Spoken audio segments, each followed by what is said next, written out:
Hello friends, मेरा नाम विशाल है and welcome to my channel programming with Vishal.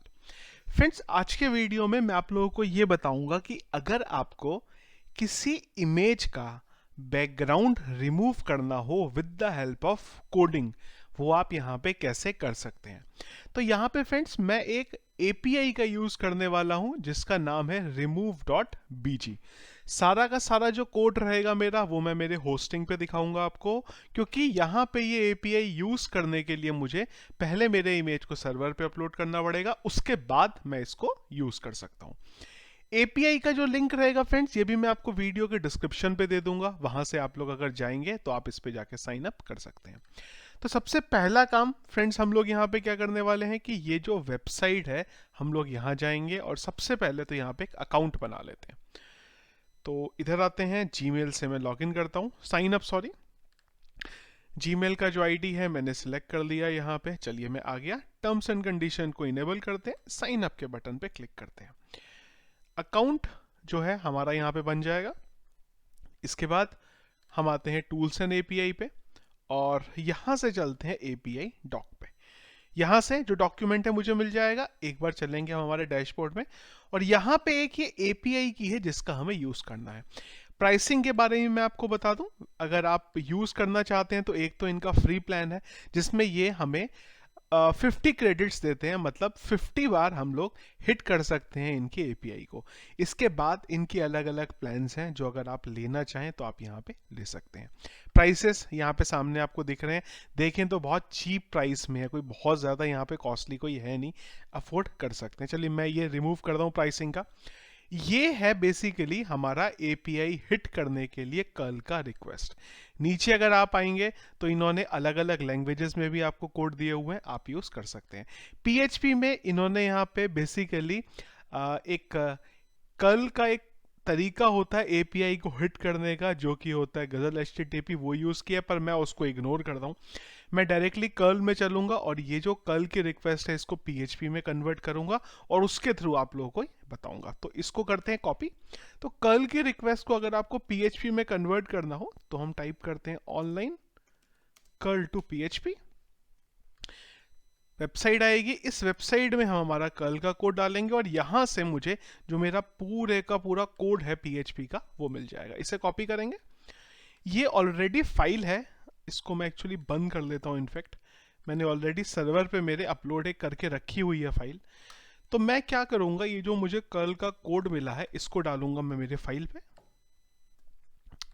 Save करेंगे। इसके बाद इस फाइल में मुझे कुछ चेंजेस करने हैं। एक तो मुझे चाहिए यहाँ पे API। चलते हैं हमारे कोड में और ये रहा API की, शो पे क्लिक करेंगे, API हमें मिल जाएगा। इसको करेंगे कॉपी और जो हमारा ये सेक्शन है यहाँ पे डाल देंगे।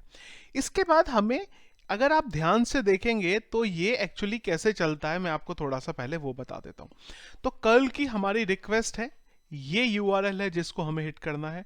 दो पैरामीटर हमारे पास हो रहे हैं, एक तो ये है कि जो इमेज हमें बनानी है जिसका बैकग्राउंड हटाना है उसका साइज क्या रहेगा, और यहाँ पे वो हम लोग इमेज पास करेंगे। एक्चुअली इस पे भी इनफैक्ट मैं थोड़ा सा चेंज कर लेता हूँ। एक बार हम चलते हैं बैकग्राउंड और यहाँ पे एक्चुअली में मैं इमेज URL का यूज करने वाला हूँ, इमेज URL, और यहाँ पे रहेगा मेरे इमेज का पाथ। इस तरीके से सबसे पहले मैं आपको एक डेमो इसका दिखाता हूँ, फिर हम लोग इसको थोड़ा डिटेल में वर्किंग देखते हैं। तो मुझे एक इमेज चाहिए कोई भी, तो मैं नेट पे चलता हूँ और लेट्स से यहाँ पे विराट कोहली डाल देता हूँ। एक इमेज आएगा मेरे पास कोई भी, तो मैं वो इमेज ले लूंगा। किसका बैकग्राउंड इमेज हटाएं, लेट्स से चलिए इस इमेज का ले लेते हैं। और कोई और इमेज है यहाँ पे इस टाइप की जिसका हटा के अच्छा लगे बैकग्राउंड, तब हमें थोड़ा समझ में आएगा एक्चुअली। ये इमेज ले लेते हैं, चलिए ये अच्छी है। तो इस इमेज का जो बैकग्राउंड है मुझे यहाँ से हटाना है। ये रही इमेज, इस इमेज को करेंगे कॉपी और यहाँ पे इधर की तरफ इस इमेज को हम लोग यहाँ पे डाल देंगे। इमेज URL हमने करा और जो इमेज का पूरा पाथ है उसको यहाँ डाला। नीचे की तरफ आएंगे, रिजल्ट में आ जाते हैं हम लोग यहाँ पे। ये सब जो कोड है मैं इसे हटाता हूँ, मुझे कोई जरूरत नहीं है। अब हम यहाँ पे फ्रेंड्स कैसा करने वाले हैं कि जो इमेज हमारे पास बैकग्राउंड होके आई है उसको हम हमारे सर्वर पे सेव करा लेंगे। उसके लिए मुझे यहाँ पे एफ ओपन और एफ राइट का यूज करना पड़ेगा। तो मैं बोलता हूं एफ सबसे पहले एक पॉइंटर बना लेते हैं एफ ओपन का, और एक फाइल का नाम ले लेते हैं, जो भी नाम हम लेना चाहते हैं, let's say output dot PNG में लेंगे हम लोग, क्योंकि बैकग्राउंड हटा हुआ है। और इसको हम लोग यहां पे ओपन करेंगे WB मोड के अंदर। इमेज हमने ओपन करी, इसके बाद हम बोल देंगे एफ राइट WRITE, और ये जो पॉइंटर था हमारा FP, इसके अंदर हम लोग ये जो रिजल्ट है ये डाल देंगे, और इसके बाद हम लोग F क्लोज कर देंगे, FCLOSE $FP को बंद कर देते हैं। तो एक्चुअली फ्रेंड्स है क्या कि ये जो आउटपुट हमें यहाँ पे मिलता है, ये मिलता है बेस 64 में। तो उस वजह से मुझे यहाँ पे एफ ओपन और एफ राइट का यूज करना पड़ रहा है। चलते हैं एक बार, सारा कोड मैं एक बार सर्वर पे अपलोड करता हूँ, और एक बार हम देखते हैं क्या करेगा ये। और जो हमारा URL है, ये मेरा वो URL है। एक बार इसे करते हैं हिट। देखिए कुछ प्रोसेसिंग हो रही है, प्रोसेसिंग हो गई। एक बार इधर आते हैं, रिफ्रेश करते हैं, फाइल बनी है, बड़ी फाइल है, डाउनलोड करते हैं इसे, और एक बार इसे ओपन करके देखते हैं। तो ये देखिए आपका जो इमेज का बैकग्राउंड था वो यहाँ पे हट गया। इनपुट इमेज क्या थी, एक बार वो भी देख लेते हैं। ये थी इनपुट इमेज, और देखिए कितना बढ़िया आपके पास आउटपुट इमेज आया है। पूरे का पूरा जो बैकग्राउंड था वो यहाँ से हट गया है। थोड़े से इशू हैं पूरे के पूरे प्रोसेस में, वो क्या है वो भी मैं आपको 1 बाय 1 बताता हूँ। सबसे पहला काम तो मैं ये करता हूँ कि ये जो विराट कोहली की इमेज है इसे डाउनलोड कर लेता हूँ। एक्चुअली मुझे JPG में चाहिए ये, तो एक काम करते हैं, कोई दूसरी इमेज उठा लेते हैं, इसको रहने देते हैं। लेट्स से अज्यूम ये वाली इमेज ले लेते हैं। चलिए ये इमेज है, ओपन करते हैं इसे और सेव करते हैं। सेव करने के बाद चलिए बिल्कुल आ गई, ये हो गई मेरी सैंपल इमेज। तो अब हम फंक्शनैलिटी को थोड़ा सा बदलेंगे। अभी हमने डायरेक्टली URL डाला था, पर अब हम URL ना डाल के ब्राउज की फंक्शनैलिटी बनाएंगे और वहां से इसको परफॉर्म करके देखेंगे। API पे देखिए, अगर मैं आपको दिखाऊंगा यहाँ पे क्रेडिट प्लान पे रीलोड करेंगे, तो एक मेरा API एक्चुअली ये हिट हुआ है, पर इन्होंने अभी तक उसको अपडेट दिखाया नहीं है। चलिए अच्छी बात है। जो सोर्स कोड है सारी की सारी चीज़ें मैं यहाँ पे बंद कर लेता हूँ, जिनकी मुझे कोई ज़रूरत नहीं है। ये लिंक की मुझे ज़रूरत है, इससे मैं ओपन रहने देता हूँ।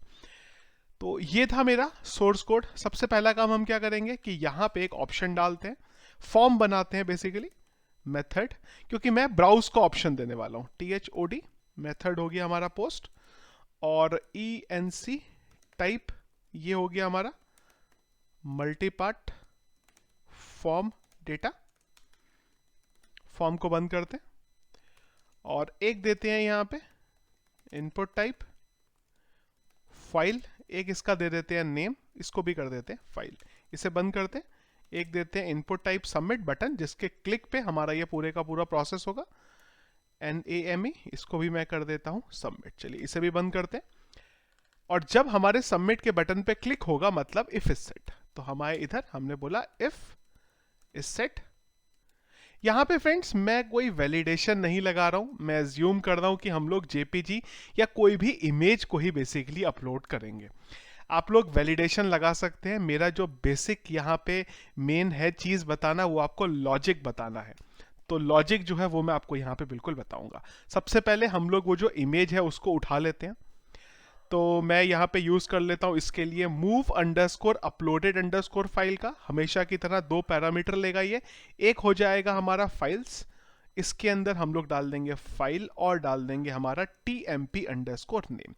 सेकेंड पैरामीटर भी हम लोग यहाँ पे ले लेंगे, और सेकेंड पैरामीटर में मैं यहाँ डाल दूंगा इस फाइल का नाम। तो ये 2 पैरामीटर के थ्रू हम लोग करेंगे, लेकिन मैं सोच रहा हूँ कि एक थोड़ा सा चेंज करते हैं कि जब इमेज अपलोड करेंगे तो क्यों ना जो इमेज हम अपलोड करने जा रहे हैं उसके आगे एक रैंडम नंबर भी बना दें, जिससे कि चांसेस कम हो जाएं हमारा सेम होने के। तो मैं बोल देता हूँ 1 2 3 4 5 6 7 8 9, 1 2 3 4 5 6 7 8 9। ये मैंने एक रैंडम नंबर ले लिया। इस रैंडम नंबर को मैं जब इमेज अपलोड होगा उससे पहले यहाँ पे कॉन्कैटिनेट करा लेता हूँ। चलिए, तो थोड़ा सा नाम जो है यूनिक हो जाएगा। इसी के साथ साथ एक काम और करते हैं, ये जो हमारा सर्वर है मैं यहाँ पे 2 फोल्डर बनाता हूँ। एक हो जाएगा हमारा जो एक्चुअल इमेज है मतलब अपलोड, और एक हम बना देंगे यहाँ पे रिमूव नाम से। तो मैं कैसे करता हूँ, अपलोड के अंदर यूजर ने जो इमेज सिलेक्ट करी है वो अपलोड होगी, और रिमूव वाले में हम लोग जो रिमूव होके हमारे पास फाइल आई है उसको डाल देंगे। तो इससे पहले मुझे डालना पड़ेगा मेरे अपलोड का फोल्डर, वो मैं डाल देता हूँ स्लैश। तो यहां से मेरी जो इमेज है वो होगी सर्वर पे अपलोड, और नीचे आएंगे, सर्वर पे अपलोड होने के बाद हमें वो इमेज भी चाहिए होगी। क्यों? क्योंकि यहां पे अब हमें वो इमेज भेजनी है। तो मैं चलता हूं इधर, एक वेरिएबल बनाता हूं फाइल नाम से, और जो मेरा डोमेन है वो डोमेन डाल देता हूं यहाँ पे पूरे का पूरा पाथ। इसके साथ जो मेरी इमेज है वो एक्चुअली इस नाम से अपलोड होने वाली है, तो मैं क्यों ना अपलोड को भी साथ लेके और इस पूरे को कर देता हूं कॉन्कैटिनेट इस तरीके से स्लैश। और ये जो पूरे का पूरा पाथ बना, इसी को मैं इधर की तरफ डाल दूंगा। क्यों? क्योंकि हमें URL चाहिए, फाइनली पूरे का पूरा पाथ चाहिए। और जब मेरा ये सारी की सारी प्रोसेसिंग हो जाएगी तो इमेज को सेव करा देंगे एक फोल्डर में, और उसका नाम हम लोगों ने यहां क्या लिया था, रिमूव। तो मैं बोल सकता हूं रिमूव स्लैश, इसको हम सिंगल कोट में लिया है तो वो रैंडम नंबर डाल देते हैं, इस नाम से वो मेरी यहां पे हो जाएगी डाउनलोड। चलिए, होपफुली सारा कोड ठीक होगा। एक बार चलते हैं, फाइल को हिट करते हैं, और अब मैं यहां से खुद से ये सैंपल वाला इमेज जो है ब्राउज की फंक्शनैलिटी से अपलोड करूंगा। तो सैंपल वाला इमेज मैंने यहां से सिलेक्ट करा, सबमिट के बटन पे मैंने क्लिक करा। होपफुली सारी प्रोसेसिंग सही चलेगी। तो देखते हैं अब एक बार फोल्डर्स में, सबसे पहले चलते हैं अपलोड के फोल्डर में। चलिए, यहाँ पे इमेज बराबर अपलोड हुई है, और इसके बाद चलते हैं रिमूव के फोल्डर में। चलिए, यहाँ भी इमेज दिखा रहा है ये। एक बार चलते हैं, क्लिक करते हैं, तो देखिए परफेक्ट इमेज जो थी वो हमारी हो गई है रिमूव, जो काम हमें करना था। इनपुट इमेज क्या थी, एक बार मैं फिर आपको दिखा देता हूं। इनपुट इमेज थी हमारी ये वाली, और इसका जो आउटपुट आया हमारा वो आ गया ये। अब अगर आप जो आउटपुट इमेज हुई है उसको दिखाना चाहते हैं तो फिर आप यहां पे दिखा सकते हैं उसे। इको का यूज कर लेते हैं हम लोग, और यहां पे img src और रिमूव, और ये जो रैंडम नाम है वो डाल देते हैं। इनफैक्ट इसको कॉपी करके मैं इसी को डाल देता हूं यहां पे इस तरीके से। इसको हटाते हैं, और इस तरीके से जो इसका नाम है मैं यहां पे डायरेक्टली डाल देता हूं। ये एक बार देख लेते हैं कि क्या हुआ। अच्छा, डबल कोट्स लगा हुआ था बाहर, तो इसको मैं डायरेक्टली वेरिएबल के नाम को इस तरीके से डाल देता हूं। चलते हैं एक बार, यस करते हैं, दोबारा हिट करते हैं, तो मैं आया इधर, मैंने फिर से एक बार सैंपल का इमेज सिलेक्ट करा, सबमिट के बटन पे क्लिक करा। तो अब जो इमेज फाइनल बनी है देखिए वो हमारी यहाँ पे बराबर आ गई। तो इस तरीके से आप लोग यूज कर सकते हैं remove.bg का अपने प्रोजेक्ट में। क्रेडिट एक बार देख लेते हैं, हटे हैं, देखिए 2 क्रेडिट यहाँ पे हटे हैं, तो क्रेडिट भी बराबर चल रहा है। डिस्क्रिप्शन पे मैं लिंक दे दूंगा आपका, वहां से आप यहाँ पे रजिस्टर कर लीजिएगा। तो ये था फ्रेंड्स हमारा वीडियो, किस तरीके से प्रोग्रामेटिकली रिमूव डॉट बीजी का यूज करके आप अपने अगर इमेज को का बैकग्राउंड हटाना चाहें तो किस तरीके से हटा सकते हैं। आई होप कुछ नया आप लोगों को हमेशा की तरह सीखने को मिला होगा। वीडियो फ्रेंड्स अगर पसंद आए तो प्लीज इसको लाइक और शेयर जरूर करिएगा। चैनल अगर आपने हमारा अभी तक सब्सक्राइब नहीं किया है तो सब्सक्राइब कर लीजिए। सोर्स कोड आपको वीडियो के डिस्क्रिप्शन पे दे दूंगा, ध्यान से एपीआई अपनी चेंज कर लीजिएगा, और जो आपको पाथ यहाँ पे डालना है वो आप अपने अकॉर्डिंग डाल दीजिएगा। Thank you.